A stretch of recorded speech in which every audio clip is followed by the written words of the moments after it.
многу споменици видов во овие неколку денови кои што беа дел од оваа кампања. Важно е, тука е споменикот на Венко, би рекол Изаев, пред некој ден во Велес споменикот на Бранков. Сакам да кажам, многу споменици видовме низ Македонија, кои што символизираат некакви неуспеси на некакви политичари во минатото. Ние сакаме затоа да сме внимателни, да го заокружиме тоа кое што е тековно, да го затвориме пред да влеземе во некои нови ветувања и нови проекти.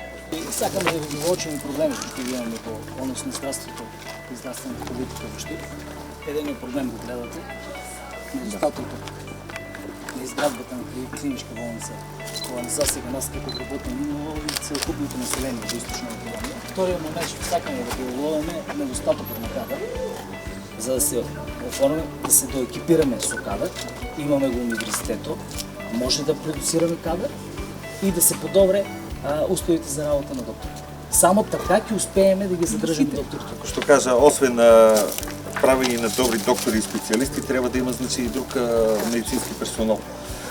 У моментот у клиничка болница Штип има 3 или 4 болничарки вработени, другите се се волонтери.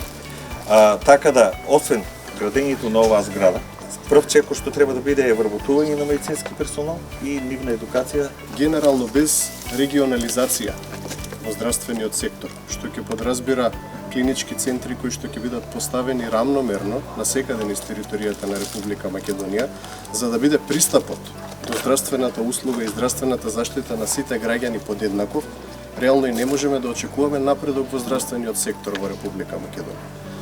Покрај тие капацитети кои што ќе бидат изградени, кадровата екипираност е исто така на прво место. Овде во Штип детерминиравме прилика 5, би рекол, вака поголеми инфраструктурни проекти кои што биле ветувани можеби и во минатото, но ете сега се нафаќаме за да тоа го решиме. Од локалната самоуправа имаат и програмска документација, така што ќе може веднаш со формирањето на новата влада и новиот ребаланс да се почне со реализација на тие проекти, како што е обиколницата, улицата Партизанска, реконструкцијата на Исарот, потоа новата спортска сала Джексон, потоа нова водоводна мрежа која што ќе снабдува 3 населени места, меѓу кои Пребек, Кежовица и така натаму и така натаму. Сакам да кажам дека за сето ова кое што го зборуваме, имаме и проекти, тие проекти потоа ќе можеме веднаш да ги аплицираме и секако завршување на овој проект овде како што го гледате, тоа е оваа клиничка болница во Штип.